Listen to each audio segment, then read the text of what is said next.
what you don't know that you don't know that you don't know about wedding planning. And so, speaking to such an experienced planner and designer, I pose the question, what are the top 3 mistakes you see couples making in their planning process? So is this with or without a planner? Initially, from the moment they get proposed to, that couple, they go into what? And what is those first 3 pitfalls that they really should be consulting a planner? And so I really feel like the biggest one is the budget, not setting a budget. And so, of course, I have an accounting background, and so She's all about the numbers.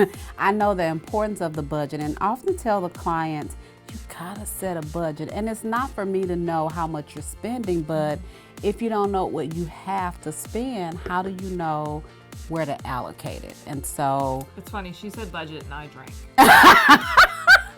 Well, that's what it does. Like, numbers often send people into a tizzy, for lack of a better word, but it's not really to send you into a tizzy, but it's to educate you. It's to educate you on what you have to spend and where you want to allocate your dollars. You can always shift them around. Right. But there's not a rule of thumb, but there's, like 50% of your budget should go to reception, because that's, and so there are some things that. And when you say reception, what does that mean? So not just your catering, but your bar, your rentals for your reception, and your florals for your reception. Got it. Right. Okay, that's a big number. Yeah. And you see couples not doing that, or not even aware? No, not even aware of that. I see couples saying, hey, this is what I'm spending, and it's for their reception, but they haven't even taken into consideration, well, what about your bar? What about your centerpieces? What about your decor? Okay. So that is a very big component. Budget and just not even thinking about total budget. Right, not even thinking about total budget. Budget so what takeaway is budget, really need to lock that down first. Lock it down first. Okay. Right. Okay. What's the next common mistake you see couples make? The next common mistake, and I know that we all want to invite everyone, but shying away from the guest list, not taking a stance on what they want their guest list to be, so, and it's okay to invite whomever you want, but you should really put a stake in the sand. These are the people we're going to invite, and we're going to stick to that guest list, because it can affect your budget. Right, so the more numbers you have, the more budget you need. Right, the more budget you need. And sometimes the couples don't correlate the two.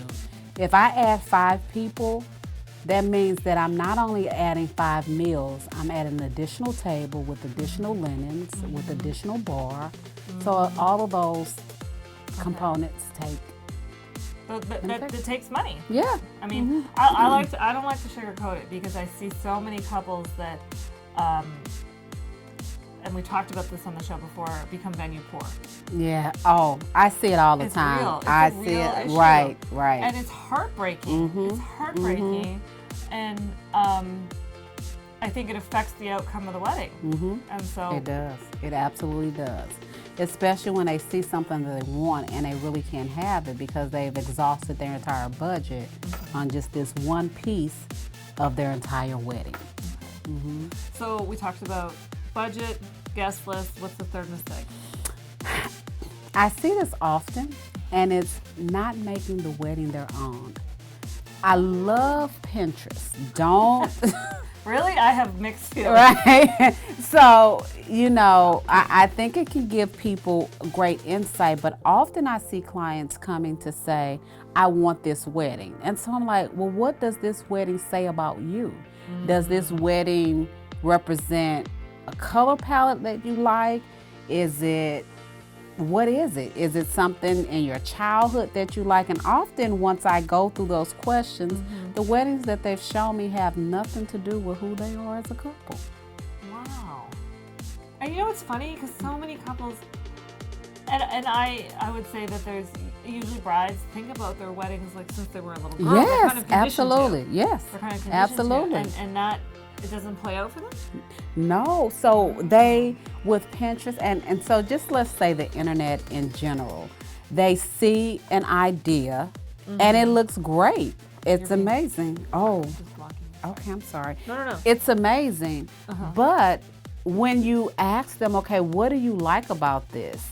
They can't really communicate what they like about that. So to me, it tells me that it's not really their vision.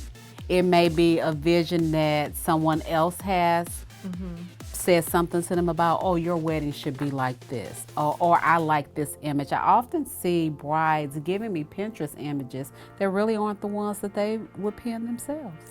Well, I thank you so much for joining us and sharing your wisdom, a little behind the scenes with Erika. Thank you. Truly a lovely person inside and out, as well as a dedicated, creative, and inspiring planner. Oh, wow. And just say it again, everything's going to be okay. Tell them. Megan, everything is going to be okay. I promise you. See, if that was your wedding, wouldn't you feel good? I'm telling you. So I thank you for being here, and I thank you for sharing some time with me. And please do come back. I will. Cheers. Cheers. And that is a wrap. Woo!